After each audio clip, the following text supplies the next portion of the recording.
Hola, bienvenidos. En este segundo ciclo de entrevistas del Centro Cultural Proletario presentamos a don Fernando Quilodrán, escritor, director del diario El Siglo y dirigente del Partido Comunista, quien es hoy considerado uno de los grandes intelectuales de nuestro país.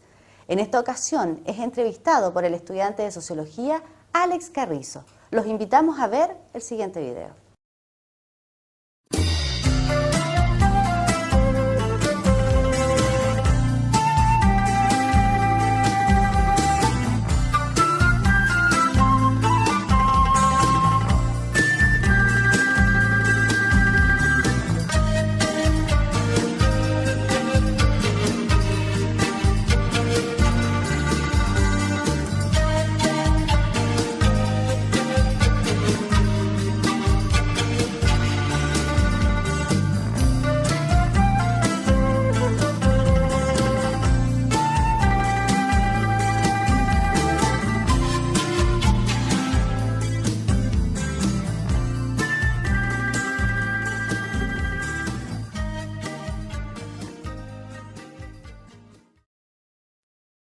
Bueno, yo ingresé al Partido Comunista cuando todavía estaba vigente la Ley de Defensa de la Democracia. Claro que era una ley que no se aplicaba con el rigor de los tiempos de González Videla. Era el final del gobierno de Carlos Ibáñez del Campo, quien había prometido en su campaña del año 52 derogarla.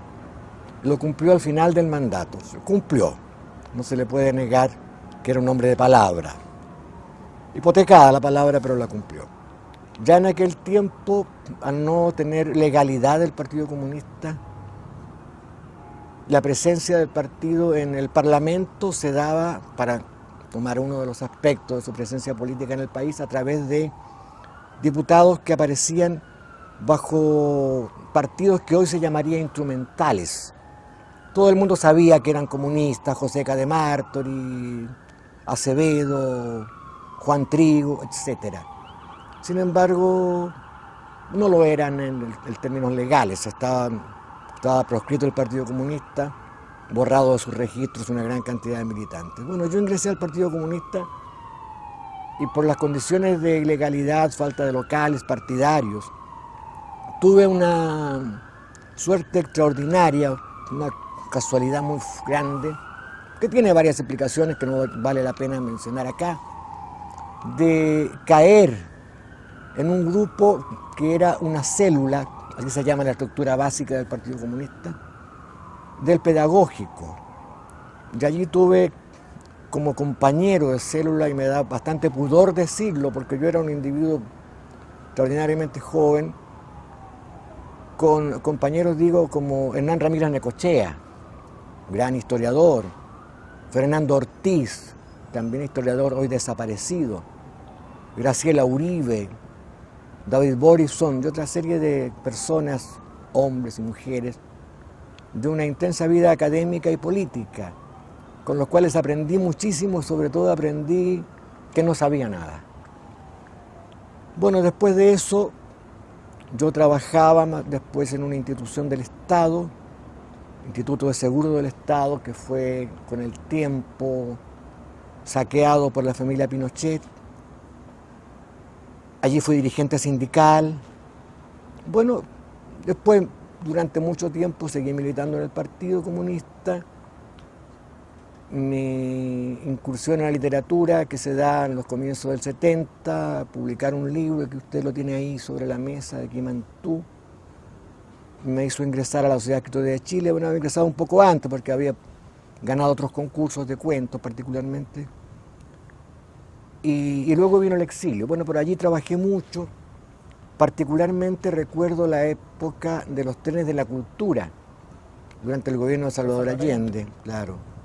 Me correspondió la suerte de participar en uno de ellos, al sur. Fue extraordinario. Yo podría contar muchas cosas de eso, porque esos trenes de la cultura estaban conformados por gente de oficio, en el campo de la cultura artística, podríamos hablar de consagrados, pero fundamentalmente de grupos y personas individuales que hacían teatro, danza, música, literatura, a partir de su organización sindical, ya fuera el sindicato, la federación o la Central Única de Trabajadores. Lo que explica mucho del fenómeno cultural chileno, sobre el cual tal vez habría que volver. Y bueno, luego posteriormente tuve que salir al exilio, estuve en Holanda 11 años y medio. Me tocó participar en toda la campaña de solidaridad con el pueblo chileno, que fue extraordinaria, tanto por su amplitud, el grado de representación, de los componentes de la solidaridad internacional, como en cuanto también al carácter apartidista de esta solidaridad, en el sentido de que se la hacía hacia el conjunto del pueblo chileno independientemente de partido político. De hecho, participaban las grandes corrientes políticas de la época, el sector de la socialdemocracia internacional, la democracia cristiana internacional, el movimiento comunista internacional, y ello hacía que la solidaridad, tanto material como política, que se expresó, entre otras cosas, en los continuos llamamientos y votaciones a favor de la democracia chilena y de condena a la Junta en Naciones Unidas, se expresara, digo, hacia el conjunto de la población y muy particularmente hacia el sector sindical y poblacional, y por cierto, apoyo directo y una preocupación muy constante hacia los perseguidos políticos, la defensa de los derechos humanos, etc. Esta fue una etapa muy rica, una gran experiencia. Luego volví a Chile el año 85, comencé a participar de inmediato en las actividades partidarias durante la época de Pinochet. Me correspondió salir más tarde, al final de los 80, a ocupar un puesto, cumplir una tarea en el programa Escucha Chile de Radio Moscú, que se transmitió desde el 11 de septiembre del 73 hasta el último día de la dictadura, es decir, cuando asume el presidente Elwin. Luego retorné a Chile y he seguido militando en el Partido Comunista. Tuvieron los compañeros la gentileza y el error político de llevarme al Comité Central, en el que todavía estoy. Particularmente me ha correspondido en el partido desempeñar tareas en el campo de la cultura, en el campo del periodismo y también una activa participación, no como representante del partido, pero sí una condición que uno jamás puede desvestirse de ella en tanto comunista en la Sociedad de Escritores de Chile, que es mi gremio, mi lugar de referencia como frente de masa según la terminología que nosotros empleamos y que no somos los únicos que lo hacen. En relación a esto, como su participación en múltiples instituciones como la SECH, el Diario El Siglo como director, un par de veces, director de Pluma y Pincel. La promoción de la literatura en Chile, que está a la mano de la Sociedad de Escritores, ¿usted cómo encuentra que los jóvenes se han acoplado a esta forma de generar libros, de generar producción cultural en función de un medio que no es muy condescendiente con ellos? O sea, es súper difícil para un escritor joven que no es conocido, que es de región, poder producir libros, poder mostrar. Sí, mira, el fenómeno de la producción y la edición literaria, si bien es cierto hoy se puede decir que tiene más dificultades que en otros momentos, siempre ha sido difícil e ingrato. Escritores de la categoría de un Jorge Edwards, Neruda, entre otros, o fueron autoeditados en sus primeras incursiones editoriales, o se beneficiaron de alguna suerte de mecenazgo que les cayó por casualidad. Es decir, uno no puede, yo creo así, postularse como merecedor de una atención privilegiada o particular hasta tanto no tenga un camino recorrido en el campo de la creación. Ahora, ello no implica que hay necesidad de fomentar, de impulsar, de ayudar a toda expresión joven, en cualquier campo, estamos hablando de las letras. Pero esto tiene que ver con lo que pudiéramos llamar el tono general de una sociedad, de un momento histórico. Ciertamente es mucho más fácil, más gratificante para un escritor, para un músico, pertenecer a una generación o vivir una época de ascenso social, que en una época chata, prosaica, por decirlo menos, como la que vivimos hoy. Hay una relación de causa y efecto, dialéctica diríamos para ser un poco pedantes, entre el mundo de la cultura y el mundo social. No es casualidad que los grandes momentos del arte en Chile y en cualquier lugar del mundo estén precedidos o acompañados, o sean simultáneos, a un gran impulso de la actividad política, ideológica. No es casualidad, por ejemplo, que la generación del 38 en literatura, que fue tan importante en nuestras letras, se llame así. El año 38 está vinculado al Frente Popular. Es el año en que llega Pedro Aguirre Cerda al gobierno y crea una serie de transformaciones, da lugar a grandes transformaciones sociales, políticas, en el campo de la industria, de la creación, promoción de la productividad en Chile. El desarrollo de la...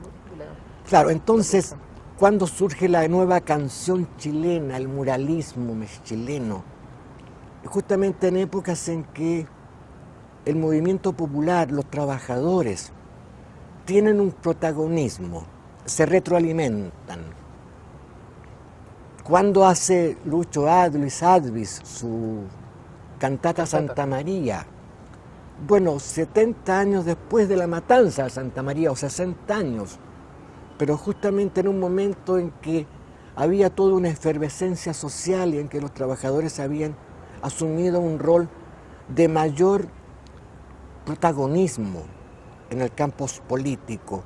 Piensa tú que el año 38 los trabajadores, agrupados en aquel momento en la CTC, la Confederación Chilena de Trabajadores, venían siendo lo que hoy llamaríamos un furgón de cola en la alianza política del Frente Popular, porque el programa del Frente Popular era un programa, en el mejor de los casos, como hoy le llaman, mesocrático, de capas medias, ciertamente de avanzada.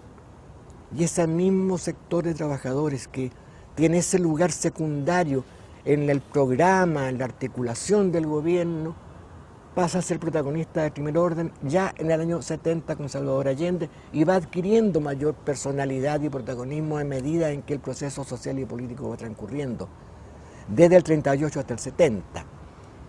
Entonces, el primer requisito para que la cultura, el arte, la creación, la difusión, la extensión, si hablamos de universidades, alcanza un nivel verdaderamente importante, significativo, es que esto esté acompañado o sea también el resultado de una interacción con el mundo real.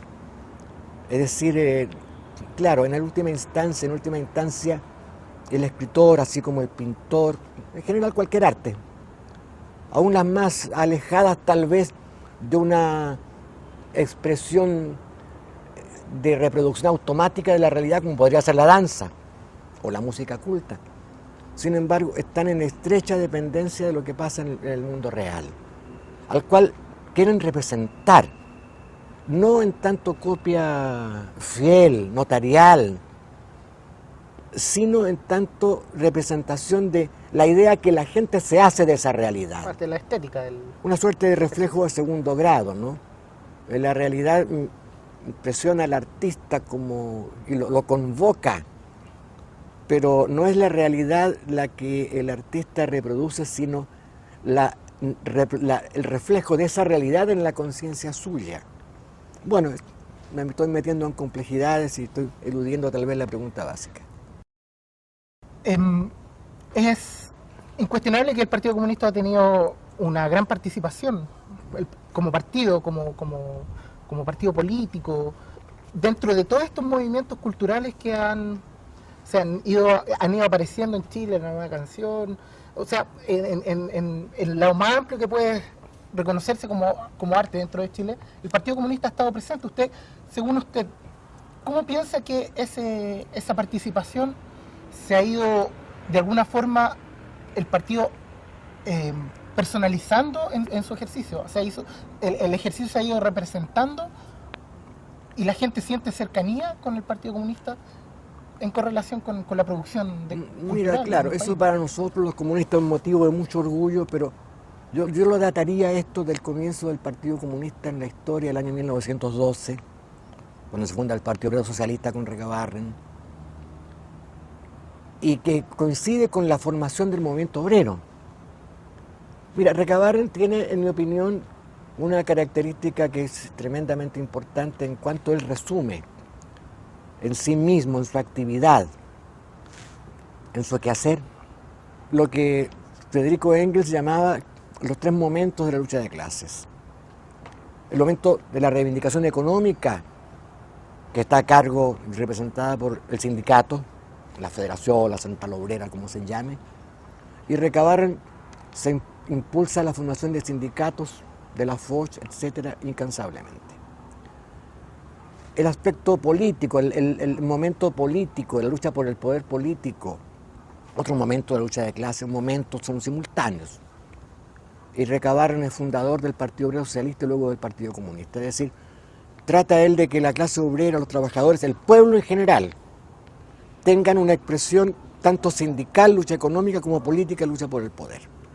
Pero además él se hace cargo de la lucha ideológica. Y en esto hay una impronta que no nos ha abandonado, porque él es el gran fundador de la prensa obrera, en general de la prensa de izquierda, de la prensa de los trabajadores. Incansablemente funda decenas de periódicos, el más emblemático tal vez el Despertar de los Trabajadores de Iquique.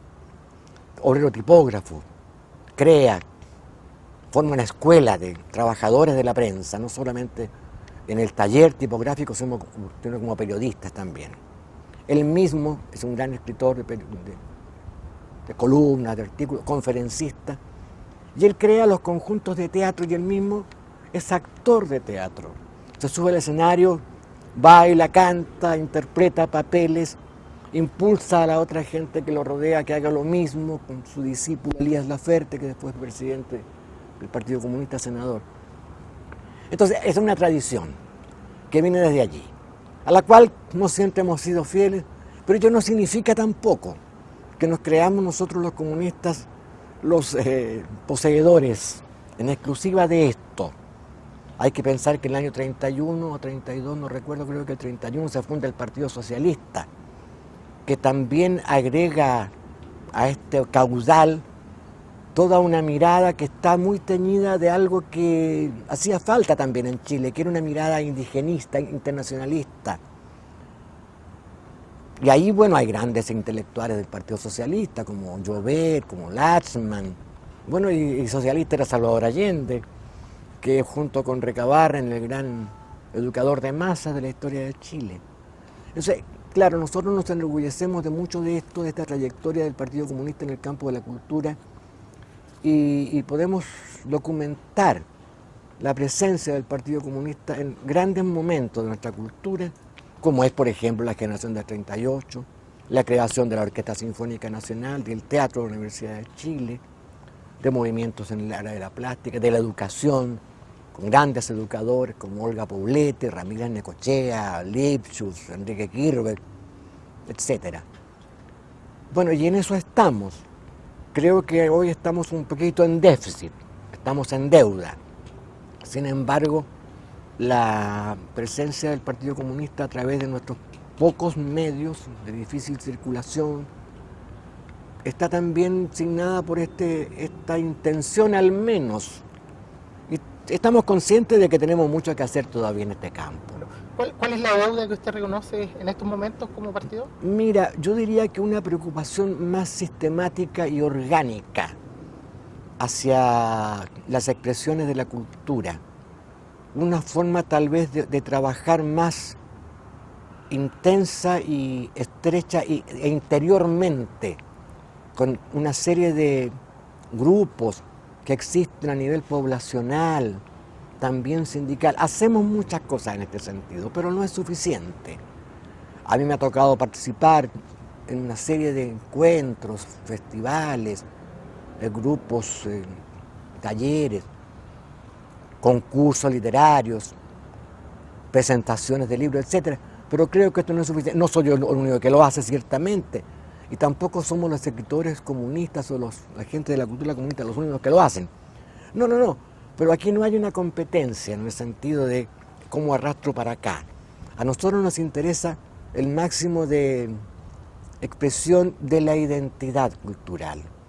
Y esa identidad cultural es del pueblo chileno, bueno, es dinámica, es histórica, pero es profundamente variada, compleja y no es comunista. Es una identidad que incluye el pensamiento y la actitud vital de sectores religiosos, de ateístas militantes, que nosotros no lo somos, etc.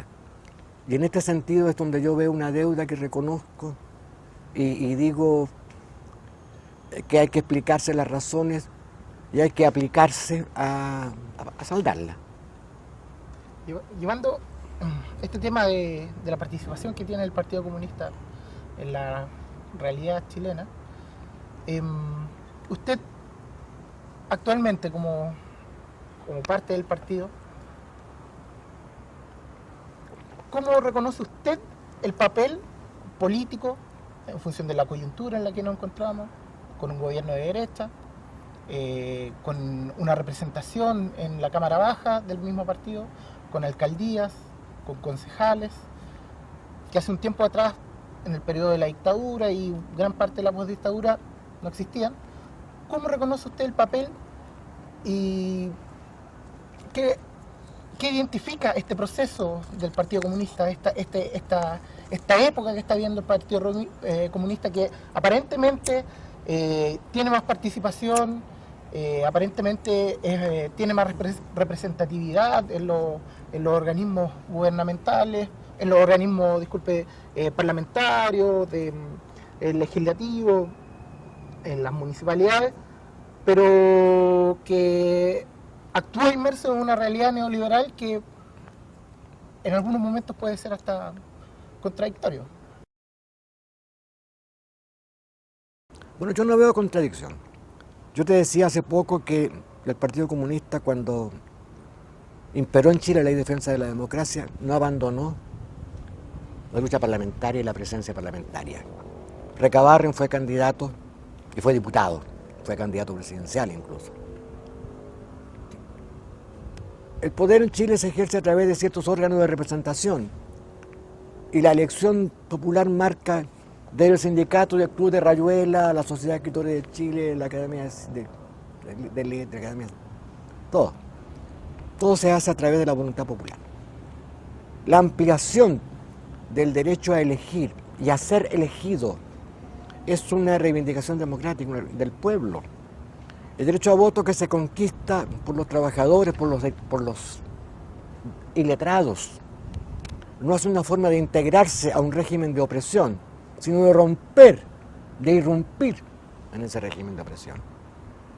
Con una lógica como aquella que podría, no es lo que tú me estás diciendo, pero podría extremarse a eso, de que no se puede o no se debe participar en órganos de poder en un contexto neoliberal, etc. No había habido una lucha por el derecho al voto de la mujer, por liquidar el año 58 a través de un momento muy particular de la historia chilena que se llamó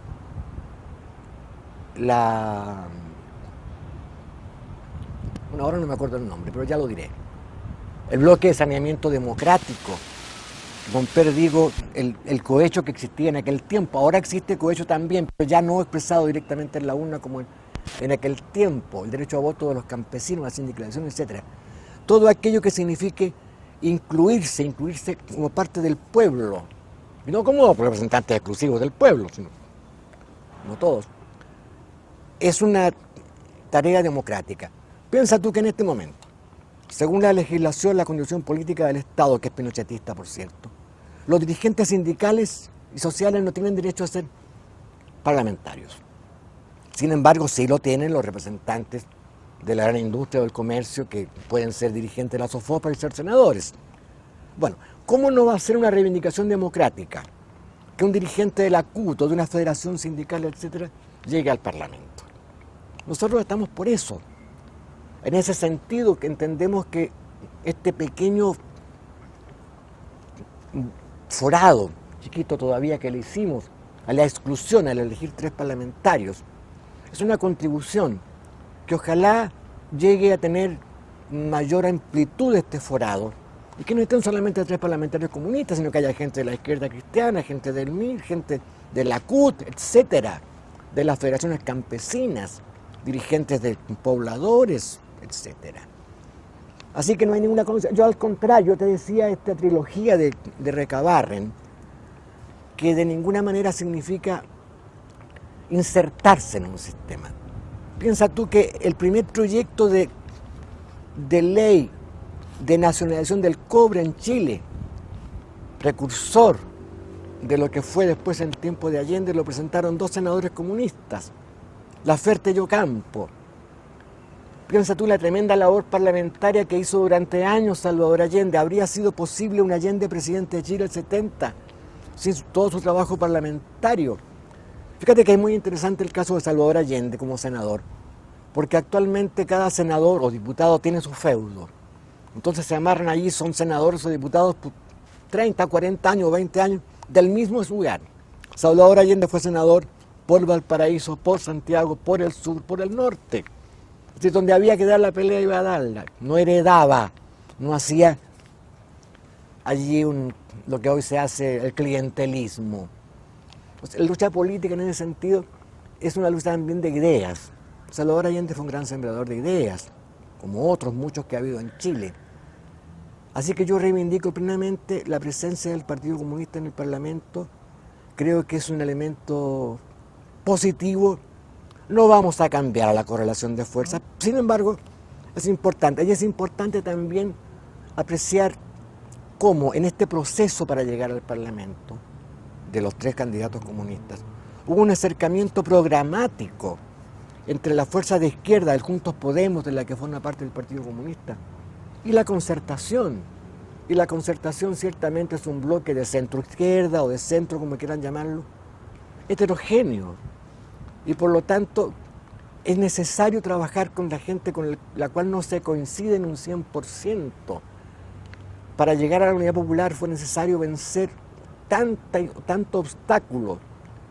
El veto, por ejemplo, que se le impuso a los radicales por el hecho de haber sido su gobierno con Gonzalo Videla, el autor de la Ley de Defensa de la Democracia, duró muchos años hasta que fue levantado y se formó la Unidad Popular, sin la cual Allende no es presidente. Entonces, yo creo que todos tenemos que apreciar nuestra realidad, la posibilidad de alianzas, de acuerdos, con una consideración particularmente dinámica. El malo no lo es para siempre, como tampoco el bueno. Tampoco se puede esperar una coincidencia 100%, porque ni yo puedo pedirle a todos la rendición absoluta, incondicional, ni tampoco acepto que me la pidan a mí. Cada uno va con lo suyo. Allí donde coincidamos, avanzamos. Eso es lo que te puedo decir respecto a esto.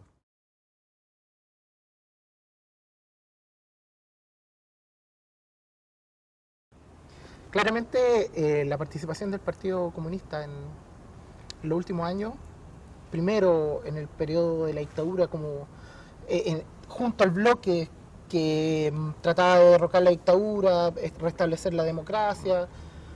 Después de eso queda relegado por la Concertación. La Concertación termina negociando con la derecha. No existe un aclaramiento del saqueo que sufrió Chile, no existe una real, más allá de lo mediático, pena en contra de los violadores de los derechos humanos. Existe el modelo neoliberal, sigue más vivo que nunca. Existe un proceso de los 90 cercano al año 2000 en donde el Partido Comunista trabaja a un costado de todo lo que son los organismos de poder. Los partidos comunistas el Partido Comunista, todos los partidos están para administrar y adquirir poder. Claro. ¿Ya? Ahora está siendo partícipe. Cada vez se va incrementando más la participación mediante negociación negociación con la concertación, pero cada vez va tomando más su espacio. Usted, según lo que usted piensa, don Fernando, si bien es bueno que el partido vaya tomando este papel, vaya tomando esta importancia, ¿cuáles son los problemas que podría aparecer al encontrarse en este momento en el mismo lugar en donde se encuentran las personas que han solidificado un modelo que es bastante atroz para la clase media-baja? ¿Cuáles son los problemas que podría encontrar el partido en eso? Bueno, yo no quiero caricaturizar lo que tú me dices, pero para ser consecuentes tendríamos que irnos de Chile todos los comunistas, y no podemos hacerlo. Efectivamente, la Concertación traicionó su programa, no revisó las privatizaciones, no aplicó una verdadera política de denuncia y sanción a los violadores de derechos humanos. Muchas cosas de esas, muchísimo de eso existe, es real. Bueno, y pagó las consecuencias de ello. Desgraciadamente el 95% de la población chilena ha votado por los bloques en el poder, tendencia que no podemos considerar fatal.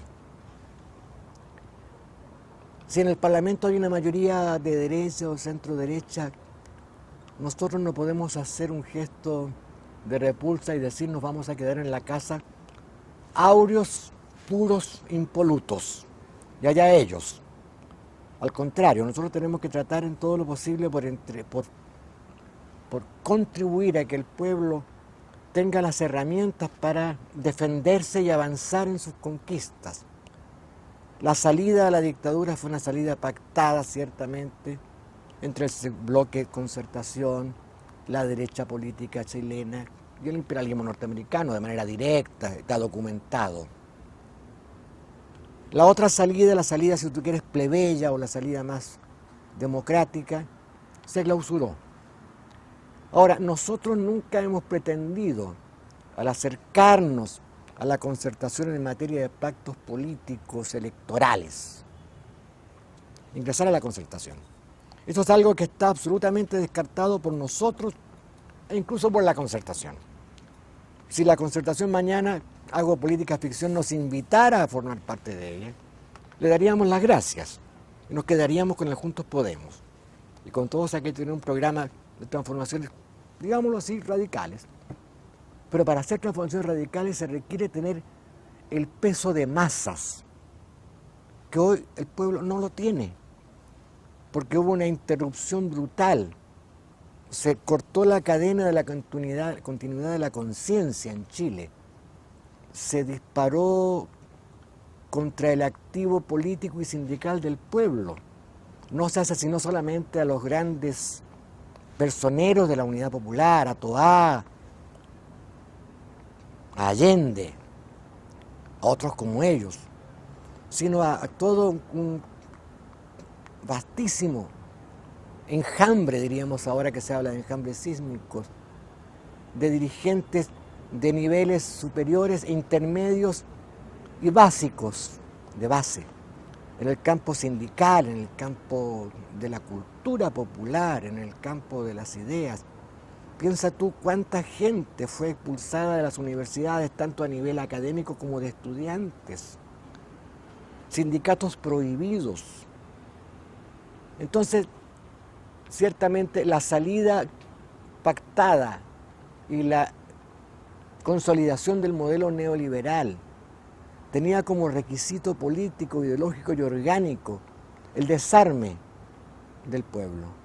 Ahora, contra eso es lo que nosotros trabajamos. Ahora, si para ello hay que hacer un pequeño pacto con un pequeño Satán, lo vamos a hacer. Pero sin abandonar, ¿qué? Los principios. ¿Y qué son los principios? Nosotros no hemos abandonado la defensa de las causas fundamentales del pueblo chileno. La defensa de los trabajadores, de las minorías, la defensa de la mujer, sus derechos laborales, reproductivos. Se han ido incorporando nuevos elementos que antes no existían. Antes, en los años 70, no se hablaba del derecho reproductivo, no se hablaba de los derechos humanos, no se hablaba de los derechos a vivir en un medio ambiente protegido, la ecología de hoy. Hay muchas cosas que han surgido y que es necesario hacerse cargo de ellas. Ahora, es una lucha permanente que pone en tensión las fuerzas, claro, de todos, y de cada uno se va definiendo. Fíjate cómo es posible entender esta debacle que hay hoy en la concertación, si no es a partir de que las contradicciones que ha suscitado el modelo neoliberal han repercutido en sus filas. Hay un fracaso teórico y político del modelo. La miseria, la pobreza sigue en términos galopantes, asciende cada vez más. Uno mira las utilidades de las grandes empresas, de los bancos, etcétera, y parece una burla cuando el salario mínimo se aumenta en un porcentaje que es ligeramente superior a la inflación, cuando lo es. Las utilidades de las grandes empresas bancarias, por ejemplo, aumentan de una manera vertiginosa, en forma geométrica. Ahora, ¿cómo nos oponemos a eso? Hay que hacerle claridad a la gente de cuáles son sus derechos. Hay una pérdida de la identidad que es muy fuerte. Eso implica lucha política, lucha ideológica, lucha económica. Y en ese sentido, ¿cómo no va a ser importante tener voces que desde la municipalidad, desde el Parlamento, desde la Central Unitaria de Trabajadores, desde los centros de madres, de las federaciones estudiantiles, de la SES, de la APES, del mundo del teatro, etcétera, se levanten para denunciar y para apoyar la lucha de los trabajadores, la lucha de la gente postergada? Entonces nosotros decimos a ese respecto, no, a nosotros no nos contamina el estar en el Parlamento. Tal vez nosotros podemos hasta incluso estar contaminando al Parlamento. En ese sentido somos bastante inmodestos. Creemos que lo estamos haciendo no maravillosamente bien, pero que es nuestro derecho y más es nuestra obligación impulsar la presencia de sectores populares en los órganos de poder. No le puede dejar el órgano de poder al enemigo de clase o al enemigo del pueblo, por decirlo en términos muy tal vez anticuados. Es necesario ir a disputarle esos lugares. Cuando se hace una campaña electoral para elegir un diputado, un alcalde, incluso un dirigente sindical, lo que está en la discusión es precisamente el problema de la forma de vida de la gente, sus derechos. ¿De qué se habla en una campaña electoral? Se habla del cobre en Chile, de la renacionalización del cobre, se habla de defensa del agua, se habla del salario mínimo, se habla de este multiroot de las empresas, se habla de la falta de derechos sindicales. Ahora, con ese discurso político se conquistan los votos, y ese discurso político es el que debe alentar una mayor toma de conciencia de la gente. Ahora, si esto se traduce más adelante en más parlamentarios, más alcaldes, más regidores, magnífico. Pero por lo menos lo que tiene que quedar sentado es esta suerte de semilla de la conciencia. Yo comentaba el otro día con ustedes mismos el ejemplo de Salvador Allende, el año 1964, lo recuerdo perfectamente porque estuve allí, el 5 de septiembre del 64, cuando Allende pierde la elección presidencial frente a Eduardo Frei, con una mayoría aplastante, porque se produjo ahí una alianza de la derecha que se volcó hacia Frei ante el peligro del triunfo de Salvador Allende. El 5 de septiembre Salvador Allende estaba en Valparaíso, en un teatro semilleno, explicando el programa de su candidatura y hablándole al pueblo. Entonces eso es algo irrenunciable. Ahora, Salvador Allende era senador. El hecho de ser senador le permitía también una gran tribuna, fue presidente del Senado. Hizo mal en ser parlamentario Salvador Allende, en un parlamento que estaba dominado por la derecha, donde la izquierda nunca fue mayoría, pese a lo cual le pudo ser presidente del Senado. ¿Hizo mal en eso? Yo diría que no. Claramente este espacio que está utilizando ahora el Partido Comunista ayuda bastante a poder combatir el sistema neoliberal donde nos encontramos y poder disentir al menos en el Parlamento, en lo práctico, lo que muchos de nosotros no tenemos oportunidad de hacer. Pasando a otro tema, don Fernando, usted me contaba que fue parte de Escucha Chile Sí, en Radio Moscú, sí. Pero sí. usted vio un proceso muy importante ahí Sí, cuando claro. estaba... Bueno, me tocó la mala suerte de vivir allí los últimos estertores de lo llamado socialismo real y apreciar allí en el terreno mismo las debilidades, los errores, las grandes fallas de la aplicación del modelo, de ese modelo socialista, porque el socialismo no tiene modelo. ¿Cuál es el modelo del capitalismo? ¿El de Hitler, el de Jorge Alessandri, el de Piñera, el de Frey?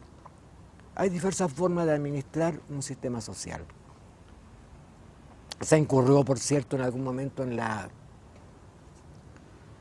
falsa idea de que el socialismo era ese, de que no había otra forma de hacer socialismo. Y de allí que pudieron haber surgido opiniones contrarias a otras formas de alcanzar y de ejercer el poder, como fue, por ejemplo, la vía pacífica hacia el socialismo que planteó la Unidad Popular y el Partido Comunista en particular en Chile, o la Revolución Cubana con Fidel Castro. La práctica, la realidad histórica nos ha demostrado, por una parte, que no hay un modelo de socialismo, estrictamente hablando, que habría que precisar qué es el socialismo en cada momento y en qué situación histórica y geográfica concreta. Por otra parte, la realidad nos demostró de manera dramática que la historia no va siempre hacia adelante, que los procesos sociales son desgraciadamente reversibles y que los pueblos no siempre pasan de un estadio inferior a uno superior, sino que pueden retroceder el superior al inferior, como lo demuestra hoy la realidad de las ex repúblicas soviéticas. Es una lección de la historia que es muy dura de reconocer y muy dura de vivir. Y más dura de vivir que para nosotros, que lo vivimos en forma teórica, lo es para la gente que perdió ese socialismo y con ello todas sus conquistas sociales de decenios de lucha. La Unión Soviética transformó el partido, la Revolución de Octubre, transformó un país semifeudal, atrasado, en la segunda potencia del mundo. Entregó conquistas sociales no solo a sus habitantes, sino por efecto de demostración o por el temor del ejemplo a grandes masas de todos los países industriales, que hoy sin campo socialista están sumidos en una verdadera debacle. Hay que ver las tasas de desempleo en países de Europa, el 20%, pérdida de derechos sociales, etc. Lo que era impensable en tiempos del campo socialista, porque allí la lucha política, ideológica, la llamada Guerra Fría, se daba, entre otros elementos, a través de una gran participación de la socialdemocracia y también de la democracia cristiana en la administración del Estado benefactor que permitía conquistas de los trabajadores, además del hecho de que la Unión Soviética fue determinante en dos procesos históricos de los más significativos del siglo XX, la derrota del nazifascismo por una parte y luego la liberación de muchos países a través del proceso de descolonización que permitió el surgimiento de naciones independientes como la India, como la propia China, el campo, el que hoy llamamos el mundo islámico, etc. Entonces, me tocó eso efectivamente, traumático, pero bueno, yo iba a cumplir allá un trabajo que traté de hacerlo lo mejor posible y después me vine a Chile aquí a contar lo poco que había podido apreciar. Bueno, y no a lamentar, no a llorar por la leche del socialismo derramado, sino a tratar de entender que el socialismo sin democracia no existe. Cuando se cae el muro de Berlín, se cae hacia el campo socialista, no hacia el campo capitalista.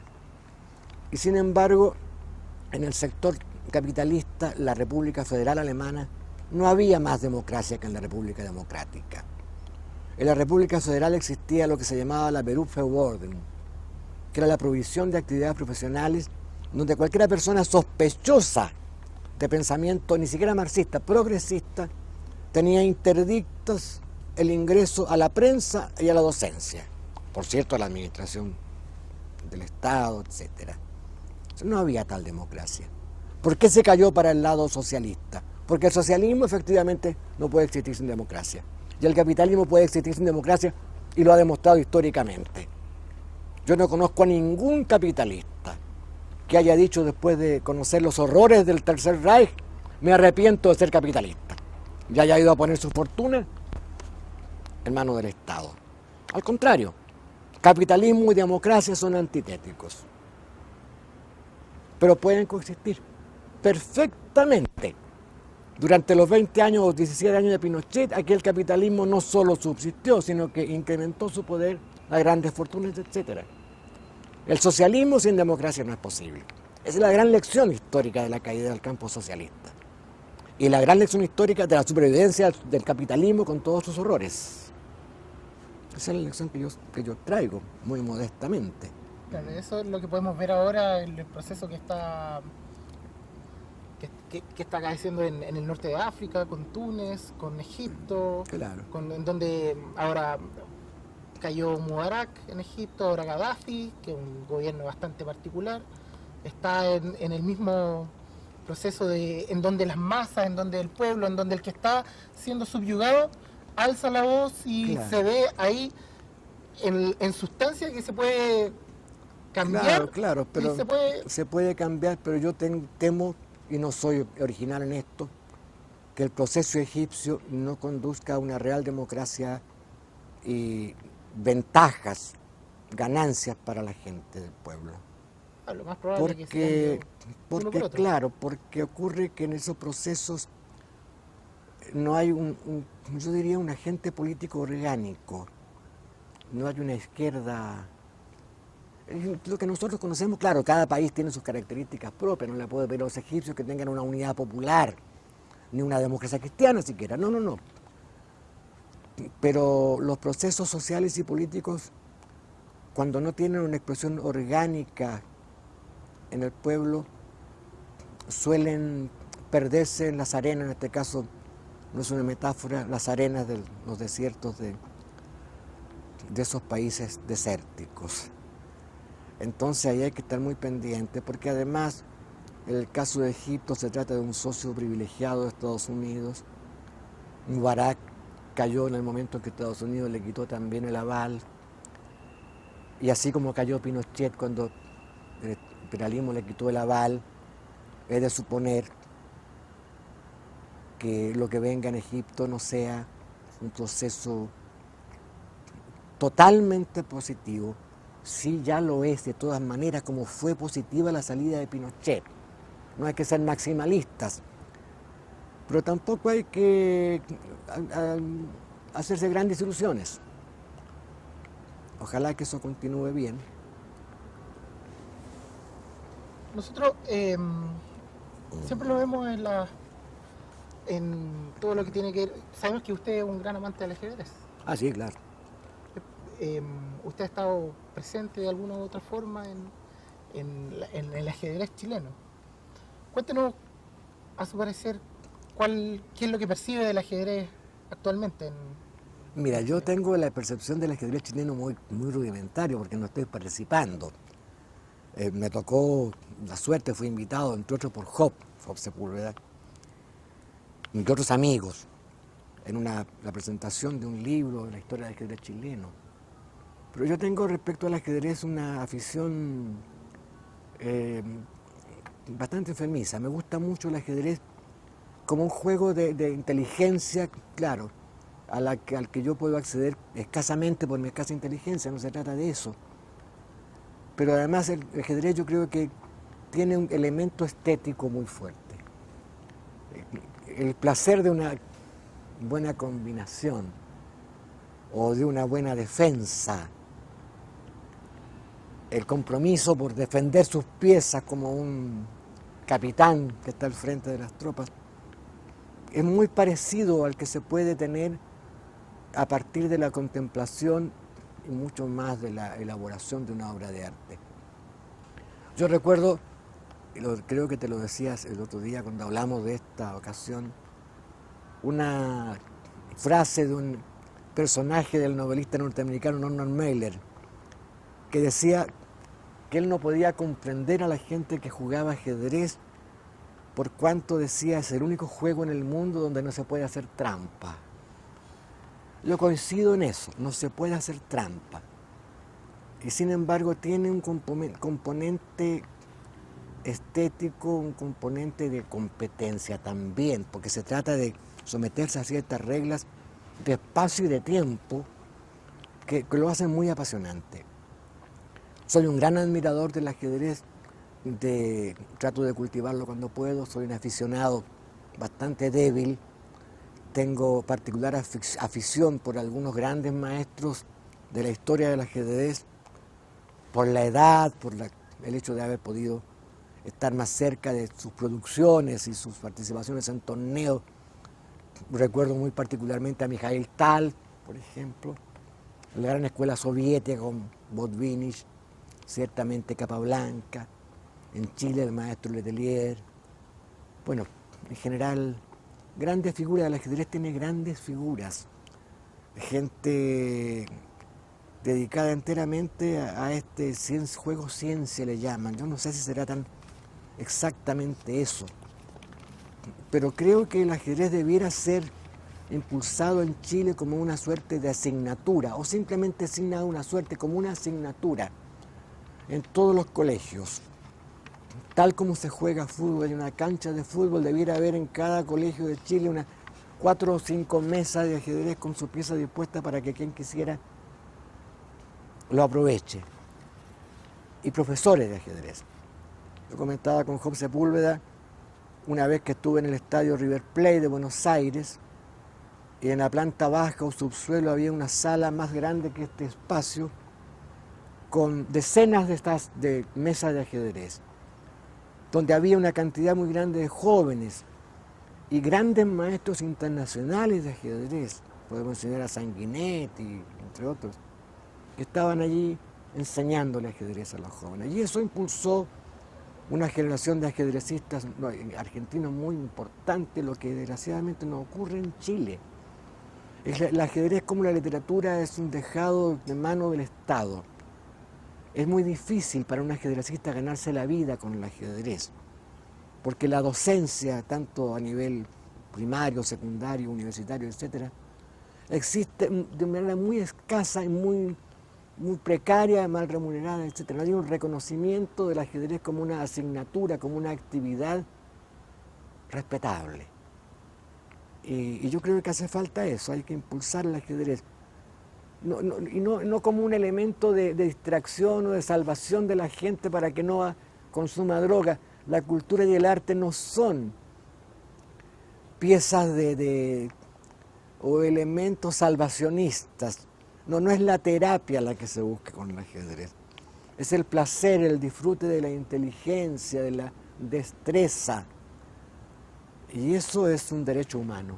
Yo creo que el ajedrez es un derecho humano. Las 64 casillas, ese universo cerrado, donde puede ocurrir cualquier cosa, donde un peón puede convertirse en dama, o en caballo, o en lo que quiera, es un espacio mágico, un espacio lleno de solicitaciones para la estética, para el pensamiento, la táctica, la estrategia, y en última instancia también para la competencia sin trampa, como decía el personaje de Mailer. ¿Qué cosa más bonita que poder jugar sin trampa, sin cohecho, sin mentira, sin clientelismo? Bueno, eso, el ajedrez es un universo maravilloso. Vamos a hablar de lo que significó para usted este libro, que es el primer libro que se editó, que calzó justo con el concurso Carlos Pessoa Bailey de poesía del año 1972 de Editorial Quimantú, la famosa Editorial Quimantú. En él usted presenta un libro que se llama Los Materiales, un conjunto de poesía que sacaron el primer lugar en este primer y único premio en la Unidad Popular. Cuénteme, ¿qué significa para usted esto? Bueno, en primer lugar, significa el primer libro. pero además significa la editorial Quimantú. La editorial Quimantú fue una hazaña muy grande de la Unidad Popular, que se hizo sobre la base de la compra de lo que era la Zigzag en aquel tiempo, con toda su infraestructura, en fin, con todo lo que tenía. La idea de una editorial del Estado la tuvo Salvador Allende, no para competir con otras editoriales, sino para hacerse cargo de la edición y reedición de obras fundamentales del pensamiento, de la creación literaria, teórica, no solo de Chile. Tenía ediciones que llegaban a 50.000 ejemplares. Sus libros se vendían en los kioscos de diarios, con el precio de lo que en aquel tiempo era un paquete de cigarrillos. Establecía convenios con sindicatos para que los trabajadores accedieran a estos libros. Su tiraje, ya dije, tiraje muy grande, su catálogo era muy inclusivo. No había, porque no había en la Unidad Popular una suerte de escuela estética, de criterio estético, de imposición de una forma determinada de enfrentar el trabajo literario, creativo en general. Hicieron una serie extraordinaria que se llamaba Nosotros los Chilenos, donde escribió mucha gente como Patricio Mans, por ejemplo, unos cuadernillos en forma de libro, formato libro, de los pescadores, de los mineros. Una visión histórica y geográfica del Chile de aquel tiempo y de la historia de Chile. Escritores que habían tenido una vasta trayectoria decían en aquel tiempo que los derechos de autor que percibieron con los libros suyos editados por Quimantú en esos 2 años en que alcanzó a trabajar la editorial representaban varias veces los que habían obtenido en todos sus años de ejercicio literario. No había una forma particular, como digo, un criterio estético, un criterio de escuela. Había una libertad absoluta de expresión. Se editaban libros que iban desde Gustavo Adolfo Bécquer, la historia de la Unión de la Revolución Rusa de Trotsky, los clásicos chilenos, clásicos intermundiales, universales, etc. Bueno, allí la editorial Quimantú convocó un concurso de poesía con el nombre de Carlos Pessoa Vélez y de cuentos bajo el nombre de Baldomero Lillo, el año 72. Cuando se convocó el concurso del 73 ya era tarde, vino el golpe de Estado y yo sospecho que todos los trabajos en septiembre ya estaban entregados, por lo tanto habrán sido devorados por el fuego, como tantos otros libros que se perdieron en aquel momento, manuscritos originales de una serie de escritores. Bueno, yo obtuve el primer premio allí, tuve esa suerte en un conjunto en que éramos 10, 9 en realidad, porque uno de ellos, Sergio Macías, ganó 2 menciones honrosas. Y claro, para mí fue una gran satisfacción, consagratoria en alguna medida, aunque me dejó la amargura de que yo había participado con mayores esperanzas en el género cuento, en el que no fui tomado en cuenta para nada, no mención honrosa nada ni pensarlo. Así que esto fue una gran sorpresa. Bueno, pero de la editorial Quimantú se podría hablar muchísimo. En algún momento alguna gente hoy plantea la necesidad de una editorial del Estado. Yo creo que sí, que hace falta. Pero hay que tener en cuenta que una editorial del Estado no puede ser una editorial que publique acríticamente todo. Afortunadamente en el periodo neopopular hubo un grupo de gente, asesores, de muy alto nivel, profesional y ético. Yo puedo mencionar a don Alejandro Chelén Rojas, por ejemplo, muchos años senador socialista, Joaquín Gutiérrez, un gran escritor costarricense y maestro de ajedrez, yo sea de paso, un gran maestro de ajedrez, que eran los directivos, entre otros. Ahí trabajaba también un escritor que actualmente sigue produciendo, también socialista, Walter Garí, pero había muchos. una gran participación de los trabajadores también, porque además Quimantú no solo tenía la colección de libros y estos concursos, también tenía revistas. Había una revista particularmente importante, interesante, que se llamaba La Quinta Rueda, que era una alusión a que la cultura era la quinta rueda de un carro. Un carro no tiene quinta rueda, entonces ahí se le agregó la quinta rueda, que era la cultura. Y Quimantú cumplió su propósito, yo creo. Y ahora, bueno, en algún momento tendrá que haber nuevamente un florecimiento de esto. No había Ministerio de la Cultura en aquel tiempo, sin embargo había más cultura que hoy con ministerio, que no es malo que haya un Ministerio de Cultura. Pero lo que hubo en aquel tiempo de la Unidad Popular y previamente a ello, era todo lo que más o menos aludíamos cuando hablábamos del tren de la cultura, de la participación de los trabajadores en la creación cultural, la divulgación, etc. Bueno, esa es la historia de Quimantú, es larguísima, es un capítulo muy importante. Y usted como escritor de poesía, a la vez de cuentos, también, porque acá tenemos la suerte también de tener el último libro que usted editó por la editorial Mosquito en el 2007, Averiguación del Tiempo. Este proceso de pasar de tantos años escribiendo de un libro a otro, ¿ha notado alguna diferencia, patrones significantes dentro de su escritura entre uno y otro tiempo, teniendo en cuenta todo lo que ha pasado? Claro, mira, entre ese primer libro que tú tienes allí de Quimantú y el último, median en poesía 3 o 4 libros.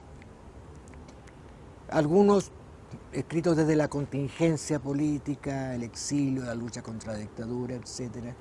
Otros más estrictamente literarios, con las comillas del caso. Bueno, pero cada época tiene su forma de expresión. Ciertamente este último libro yo creo que muy difícilmente pueda ser reconocible como mío a partir de algunos poemas de los materiales del 72. Sin embargo, yo pienso que en el fondo es la misma incitación a buscar lo particular como expresión de una identidad.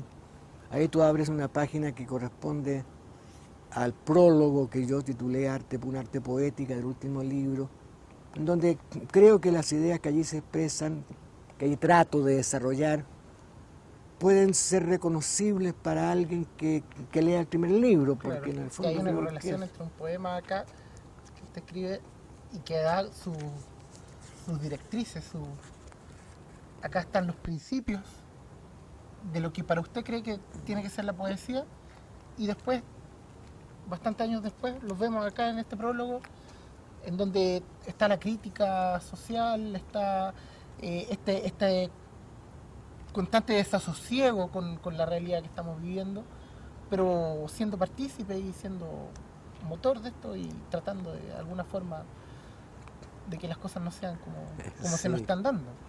Bueno, claro, es un gran halago para mí. Bueno, eso es, mira, en el fondo, ¿de qué se trata el problema de la escritura literaria? Entre otras cosas, se trata de obtener un oficio. Yo creo que una obra, creo que lo digo allí o lo pienso en otra parte, una obra literaria de cierta significación, no digo la mía, una obra valiosa en serio, combina un conocimiento o una fuerte intuición de lo que está ocurriendo en su tiempo, de lo que la gente percibe como realidad, falsa o no falsamente, porque también la falsa conciencia es un dato objetivo, conforme a la realidad, por una parte. Luego es necesario que el escritor, cuando alcanza ciertos niveles de maestría, ya hablo ya de otros, no de mí, esté al corriente de las corrientes políticas, filosóficas, ideológicas que concurren a su tiempo. Es el caso de los grandes escritores de la humanidad, un Balzac en Francia, un Stendhal, un Coloane en Chile, un Neruda, Gabriela Mistral, etc. Grandes nombres que uno puede ir mencionando. Pero además tiene que haber un cultivo del oficio. Del oficio, y el oficio es la palabra escrita en un idioma particular, que en nuestro caso es el castellano. Es decir, el escritor tiene que ser culto y tiene que trabajar fuertemente. No se llega a la tersura de una página de María Luisa Bombal sin haber frecuentado grandes obras. Y la literatura, más bien, los estantes de libros están llenos de malos libros, de intentos fallidos, de buena voluntad y buenos sentimientos que no alcanzan al nivel del símbolo estético, que no reflejan nada más que los buenos sentimientos. Y la indignación en verso todavía no es poesía, pero menos es poesía el conformismo y la reproducción servil de un estado de cosas que al menos debe indignar. Yo creo que el escritor tiene que ser un creador indignado a la manera en que el brasileño Paulo Freire, se definía a sí mismo como un pedagogo indignado. Si la realidad, cuando es injusta y está falseada, no te saca una exclamación de indignación, la verdad es que no vale mucho la pena lo que digas. Ahora, si te saca solamente una exclamación indignada, sin oficio,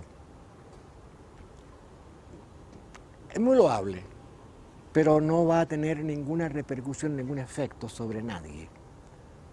Y la literatura es transmisión. Uno escribe para sí mismo, pero sabe que alguien lo va a leer. Y por lo tanto tiene que tratar de ser comprensible.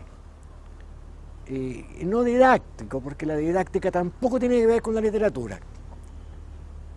Tiene que ser realista en el sentido de que la realidad es compleja. La simple reproducción de la realidad no alcanza. Yo me acuerdo siempre de un crítico soviético que, escribiendo acerca de un autor soviético, decía que este señor había pasado por una aldea en Rusia o en Ucrania, no me acuerdo muy bien, se había detenido en esa aldea, había observado la realidad de la aldea y había escrito un libro. Y que al paso de los años, 10 o 20 años después, había vuelto a la aldea y había descubierto que todo había cambiado. La edificación, la gente, las calles, etc. Y había concluido que su obra había sido escrita en vano, porque todo había cambiado. Entonces la pregunta que uno se hace, ¿realmente escribió lo significativo de esa aldea o simplemente hizo una suerte de realismo en el peor de los sentidos, una reproducción mecánica, un registro de mala fotografía de la realidad? Entonces hay que buscar captar el sentido de su tiempo, de su espacio.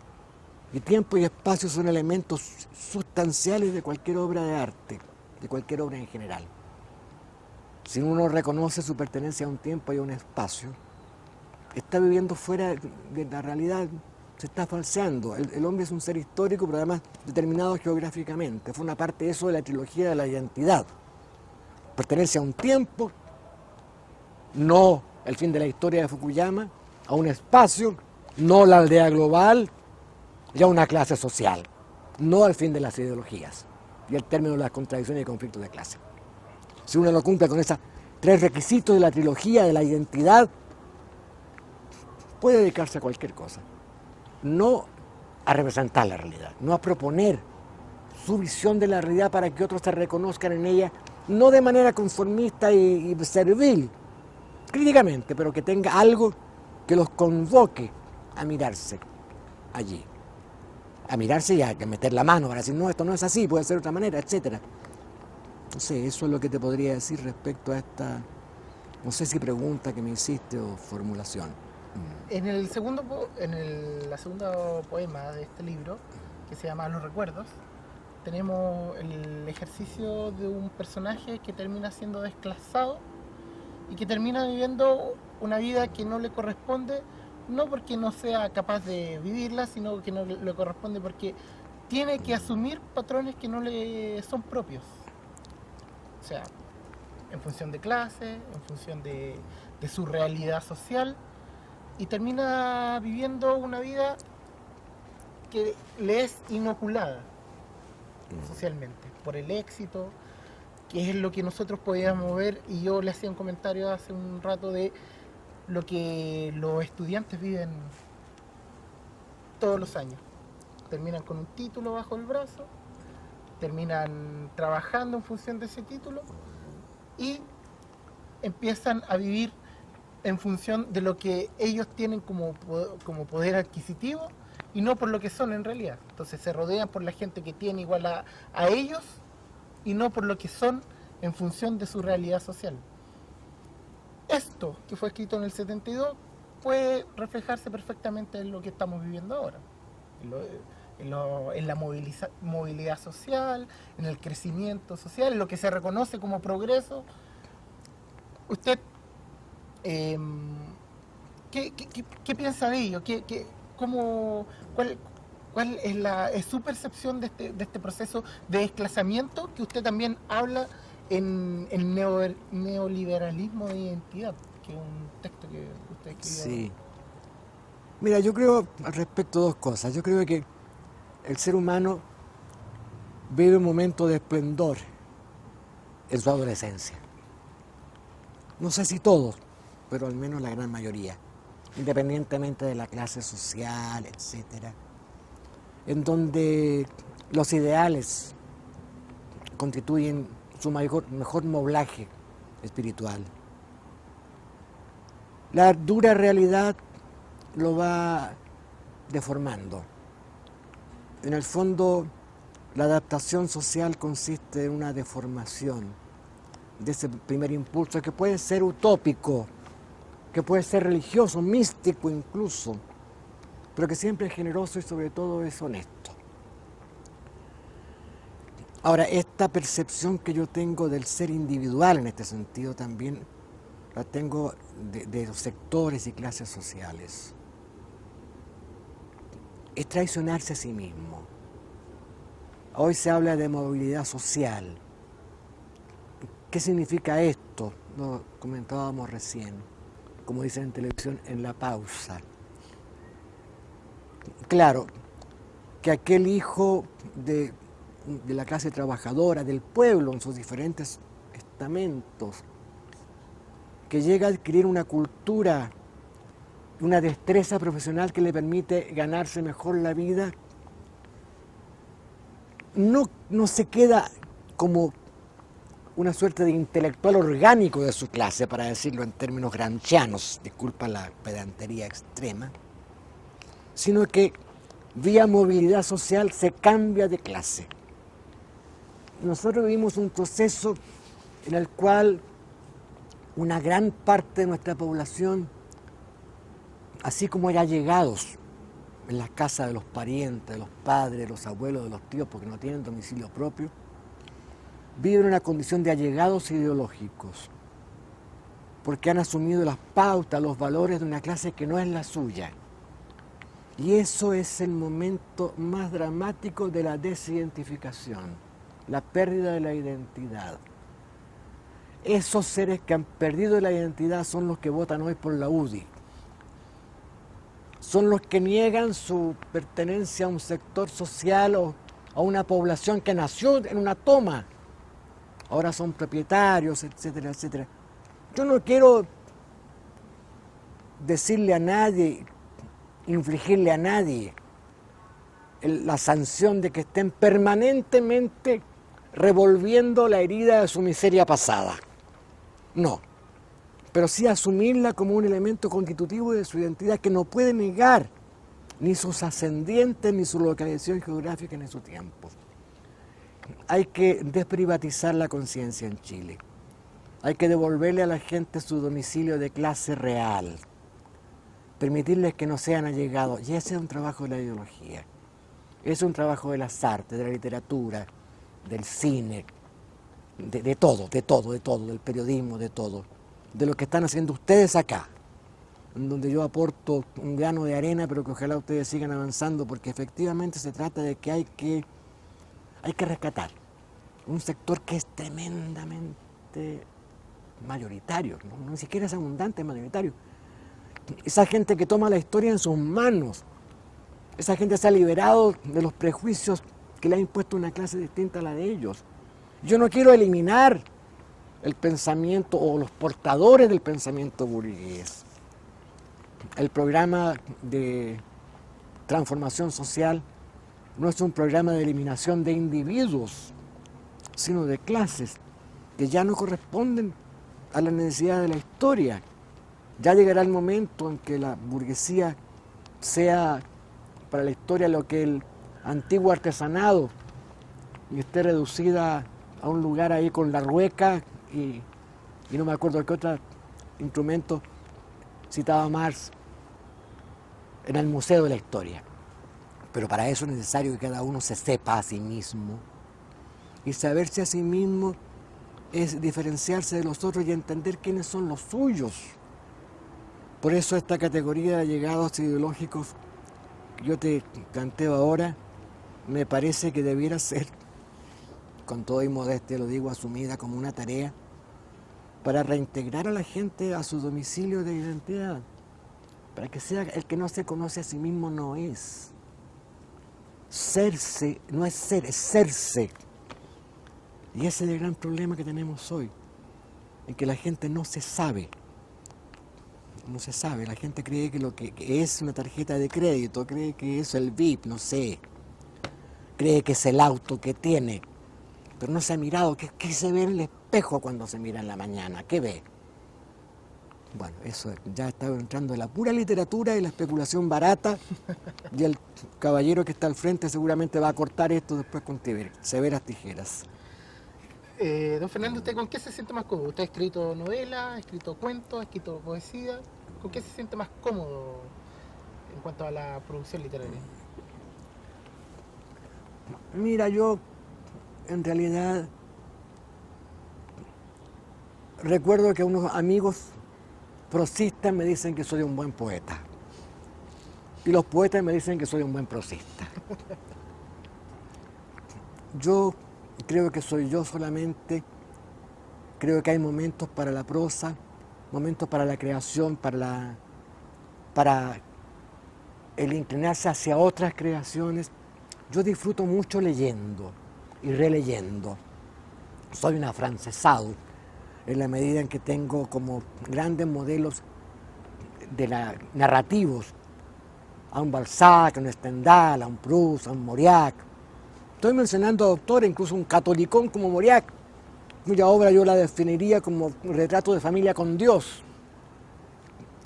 Pero yo creo que hay cada momento, es decir, hay un momento en que uno toma un vino y otro momento toma un pisco sour o un vaso de agua. No le voy a hacer la propaganda a ninguna bebida. Y así hay momentos, hay cosas que solo se pueden expresar en poesía y otras solamente en prosa. Yo no podría hacer un comentario de un libro de Balzac en poesía. No sé, pero tampoco podría escribir una prosa sobre, tal vez, una puesta de sol. Hay la prosa poética, no sé, es complejo. Yo en todo caso, en este sentido, te digo, no hago distinción de géneros, hay un momento para cada cosa. No voy a decir, como dicen los tontos de hoy, cada día tiene su afán. Pero sí, bueno, a veces hasta depende del formato. Si la hoja es muy pequeña, no me queda más escribir un verso. Para escribir un cuaderno grande. Bueno, Fernando, estamos muy agradecidos por el tiempo que nos ha entregado usted, por este rato tan agradable y la oportunidad que nos ha dado para conocerlo mejor, para saber en el poquito tiempo que tenemos para poder saber lo que usted hace, lo que ha hecho, cuáles son sus pensamientos. Y como Centro Cultural Proletario le quiero entregar un premio, un presente, el libro de un amigo nuestro, unos videos de Proletario, y muchas gracias por el tiempo que nos ha entregado. Muchas gracias. Yo quiero ver quién es el autor. Don Jorge Calvo. Jorge Calvo. Muchas gracias. Bueno, para mí es un agrado. Me siento muy honrado de haber sido invitado a esto.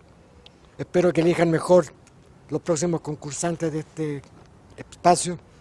Me alegra mucho que el libro que me regalan sea de mi amigo Jorge Calvo, con el cual tengo una antigua amistad, y aunque él desmienta, alguna vez le gané un partido de ajedrez.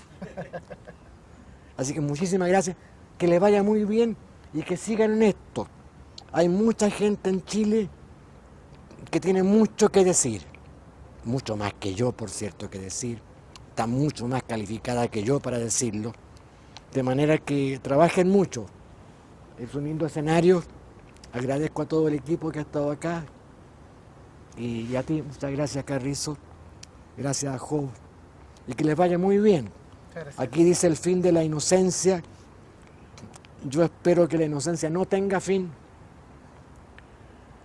porque la inocencia bien entendida es fundamentalmente el no asumirse como consumista, es el no asumirse como un individuo adocenado, como alguien que renuncia a lo más puro que tiene, que es el instinto de supervivencia y de amor al semejante. El amor al semejante, que consiste además el amor al que pudiera parecer no semejante, pero hay que rescatarlo. Así que vivan los buenos y vivan los malos, porque al final todos tenemos que ser buenos. Muchas gracias. Muchas gracias.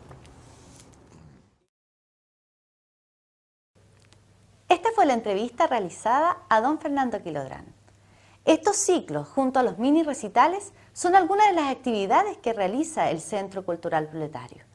Si quieres informarte más, te invitamos a visitar nuestra página web www.proletario.cl. Hasta la próxima.